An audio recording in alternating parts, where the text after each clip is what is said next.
Let's dive into something that can genuinely flip the way you think about two big ideas: knowledge and belief. Pastor ANSERE taught that the sermon we are studying today connects what you and I personally believe to the actual structure of the world around us. The sermon opened with a quote from Boy that perfectly captures the modern mindset. You know how we like to separate things neatly: knowledge in one box, belief in another. Knowledge is for hard facts, science, what you can test. Belief? Well, that's for everything else. But Pastor ANSERE referenced that the Bible challenges this entire arrangement. The sermon asked a very bold question. What if this clean separation is completely wrong? What if real belief isn't the opposite of knowledge, but actually depends on it? To really understand where this argument is going, the sermon explained that we first have to grasp the Bible's framework for truth. How do we even know something is real? Pastor ANSERE breaks it into three pathways. 1. Our senses, what we see, hear, and feel. 2. Our reason, our ability to think and use logic beyond physical evidence. 3. Revelation, knowledge that claims to come from God directly. Then the message pointed out something we all know too well. Our senses can be tricked.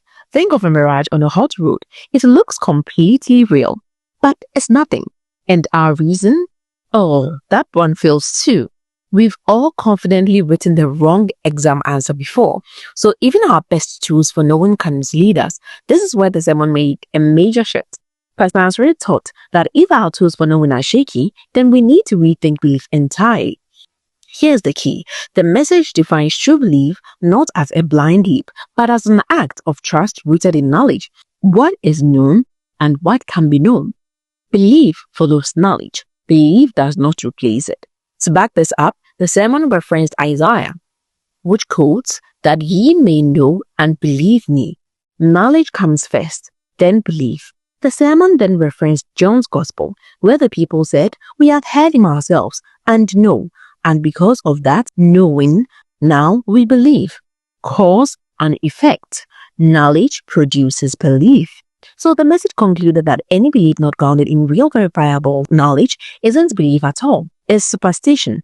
Then the sermon shifted into a bigger picture: how this understanding shapes politics and the global structure of society. Pastor ANSERE explained that without a divine framework for truth, society drifts into two extremes: anarchy, where personal rights become everything and community breaks down; and 2, tyranny, where one power swallows up every individual and forces uniformity. The sermon referenced this second extreme as globalism, meaning any system that tries to flatten humanity into one giant controlled structure.